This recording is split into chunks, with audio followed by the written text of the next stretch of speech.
Hi there guys, it's Dan here from Trading College with your weekly update.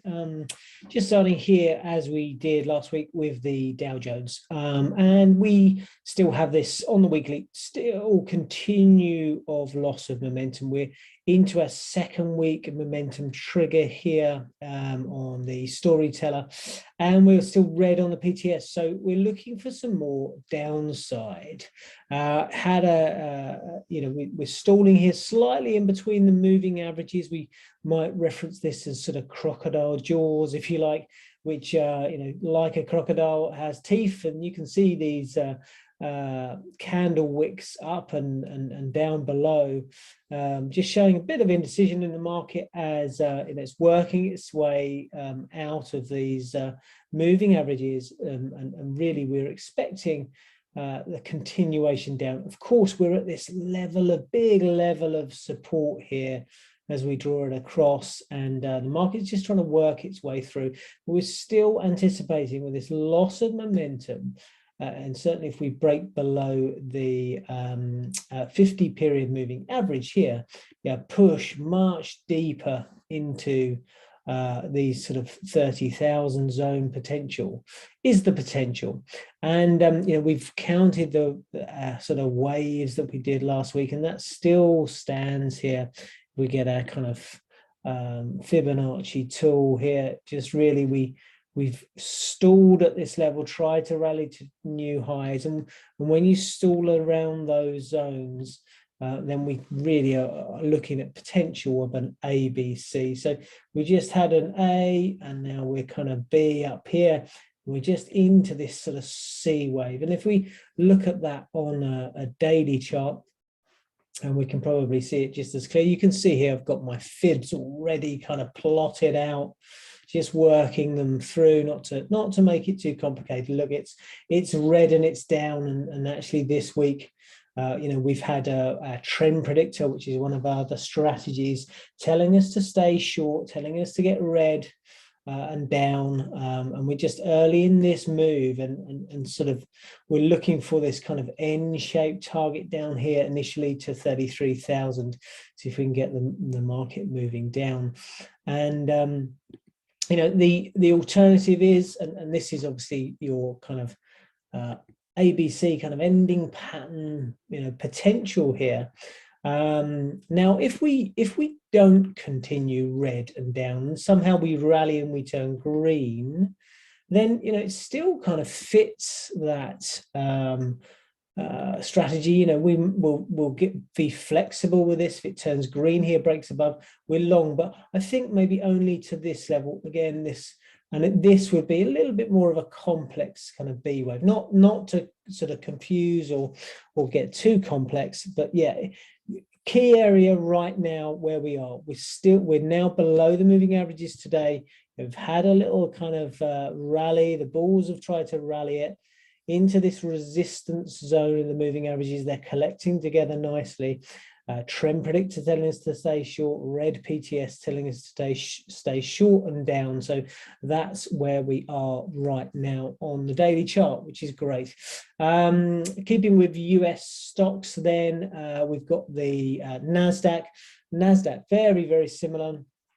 In fact, if anything, it's more of a progression down, certainly from a weekly perspective. If we look at it weekly here, we're still red and we're still down and we're still short, and we're looking really still targets maybe back to this 12,000 zone is the potential. I've highlighted this area before. Just get rid of those trend lines here. This area may be of our sort of sideways kind of fourth wave. It's really when divergence started. If we look at this, the loss of momentum on the storyteller here, and quite often with these kind of wave counts, and we've got here 1, 2, 3, 4 waves, and we rolled over, we could see a real progression even down to the highs here. That's kind of in this structure, in this cycle, potentially the the previous high that price could get down to. Keeping it simple again, it's red on the PTS, so we still look for short signals. We're still red on the daily and down. The PTS is doing a fantastic job. Had a little rally, which is inevitable here. And, you know, we need this to close red today to continue this down move. Closes red today, you know, probably get a red histogram here, and we'll get some, you know, continuation down. Of course, next target just here for you shorter term traders, you know, 13,725 with a sort of N-shaped target, but it could be, the potential is a much bigger move with that weekly, the continuous loss of momentum. And then we go into the DAX, so into sort of European stock markets. Well, you know, it's a little more, you know, not quite as clean as perhaps the Dow and the NASDAQ, but we're still red here. We still got this loss of momentum on the storyteller. We have 3 momentum triggers down. And we just need to break out of this crocodile jaw sort of zone. If we do, we challenge these lows. If we, you know, that really will be the test. If we can break this low, you can see, look, we've hit it 1, pretty much 2, 3, and if in the next couple of days, 4, on the 4th time of asking, we break this level, you know, this could again get back to the pandemic high. This was 2020, February 2020, and yeah, we could push down there, and there's plenty of trading to be done there. It's almost well, so over 1,500 pips there in more downside, with the PTS giving us a sell. So yeah, DAX really looking nice. Again, weekly is red, daily, you know, we're struggling a little bit to break this support. We've got this continual sort of band of resistance. We can just put a little box in there, you know, if we take it across, not to, again, and it's this band of support. If we can just break out of this box and give us a nice close, you know, each time you see this, the market pushing down, if we just have a little zoom out, each time we've pushed down, we've given us this sort of reversal wick, this long wick back up. What we need is it to turn red and continue and close red down at these levels, a nice solid candle, and then we could see more downside in the DAX. FTSE, we looked at it before. Again, the FTSE is holding up even better than all of the markets. You know, it's looking new highs.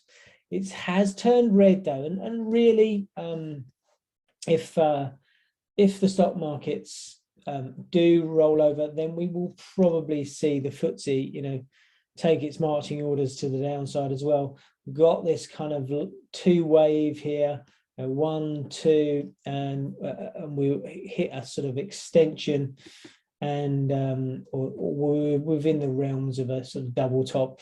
We're just turning red here. There's a lot of support underneath price, and it's probably the strongest market. So you know, if the stock market does rally, then the FTSE would certainly be a market to look for new longs in, if this short side is short-lived. So that's the FTSE. Then just into some of your forex pairs. So dollar pairs here are a real interest. So we've got, and I think I spoke to you last week about the euro dollar here. You can see we had a lovely kind of reversal zone here, which, you know, it was a real key area on the kind of weekly and the monthly. Let's just go right up to the monthly here straight away. Yeah, we have failed to make a new low, and we've, you know, each time we've made a new failed to make a new low here, or from this low, failed to make a new low here, we've failed to make a new low here, and really that's to do with the storyteller. Look at, we're continually since 2015 losing this momentum. You can see it here, and you know, we're at a key kind of fib zone, and actually it's still red and it's still down, but we're at a key sort of support area. Are we going for a bit of a bigger move up? You know, at the moment the PTS much longer term is telling us that things are still short and red. We've just had a bit of a bounce on the smaller time frames, and it's to do with that loss of momentum. You know, we're turning green here on the weekly now, you know, with the loss of momentum and the daily, and we're just anticipating maybe a bigger move up. Of course, you know, if we push up here, turn green, then, you know, we could start to push higher back up to the highs and get into a nice trending move. So it's very early days yet. It looks pretty good on the daily for a nicer push up. Now here, if we just sort of analyze the structure of the trend here, you can see, and I've highlighted it, I was just working on it with a student earlier, you know, left shoulder, head, right shoulder, and we're really waiting to start to sort of up our position size, to get really interested as from a swing trade perspective. We need the daily to turn green, and it's been kind of threatening that today.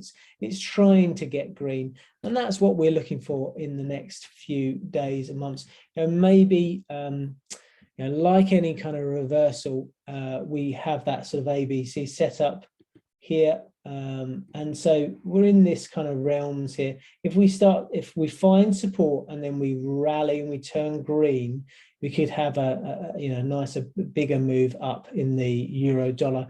And one to watch out for. It is early days. We really need to wait for that daily to turn nice and green for us. And then another sort of dollar pair, and onto pound pairs, pound US dollar here.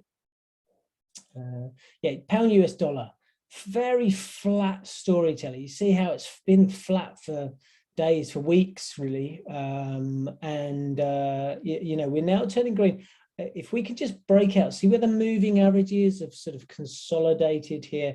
We're turning green on the PTS, keeping it really simple. There's a big trend line here. We tried to break out. We failed to sort of push higher. We had a little bit of a pullback. If we just measure that little pullback as well, or it's not a little pullback, it's a very big pullback on the, you know, here we're failing to make a new low, which is a sort of reversal sign, turning green on the daily. So if we're green here and we close green above here, then really simple sort of entry for the next day is to just put an entry 1 pip above the high of the day with your stop, you know, just below the support here, and then see if you can you know, get 2-to-1 risk reward up into these levels. Looking good, looking really nice. If we can close today green, if we close green today with a green PTS and a green momentum trigger, let me just take really keeping it simple, guys. If the PTS is telling us to buy, it closes today buy, and we break out of this sort of crocodile jaws, these moving averages, we turn green, that's a really good strong buy signal. So really nice. On the pound pairs, we've got our other pound Aussie, pound Aussie, and pound New Zealand. Yeah, not much has changed with these. We're into support areas. We're just waiting for the next green buy on the daily. Just been, you know, we said a couple of weeks ago, that we had trend predictors and we'd had a lovely move up, and we're just consolidating, finding some support, and then we're just waiting for the next green buy on the daily in the pound Aussie. Pound New Zealand, pretty similar. Pound New Zealand, yeah, looking good to the upside. Now, this one is green. I feel like we might just have a little bit of a deeper correction. I said this last week. And so just sort of waiting for that back to 20,000 zone, just back to this support area, and then we wait for a new green buy. Just because we're sort of setting up here, we got a little bit of loss of momentum. You know, maybe we just stall here at this 76.4. We come back down, you know, ABC into this sort of zone. 20,000 seems a good round number, and it's this previous high. You see this previous high here, you know, that will act as support as well as the moving averages, and then we stall there, and then we turn green, and it's, you know, green buy. If you're already long, not much to do, you know, obviously maybe look to add to your position if you can, down at this sort of level, 20,000. Then just lastly, crude oil. been on an amazing move. We've got some lovely kind of count here. Just get rid of that. Lovely count here of wave structure. So we're 1, 2. We're really into wave 3 here. We are losing a little bit of momentum in the storyteller. Just wondering if at some stage we might just give us a little kind of wave, zigzag wave 4, and then we push onwards up to $100. And that would be a really nice sort of 5-wave count of the impulsive move. But not to make it too much more complex than it is. Still green, it's still long. We're a little mature in the move now, so caution on new buys, but I think up at the $100, it really has to be the target in this. And I was working with a student again. If we just take that here, the swing, you see where we know where markets start to turn over in these kind of extensions. $100 is not far off our 1618 off this kind of big swing on the daily. So looking really nice, still to the long side, but we're maturing. So any kind of pullbacks will be buying opportunities from a swing perspective up to $100, big psychological number. Right, I hope that helps. Have a good rest of your day, and I shall speak to you next week. Thanks, guys.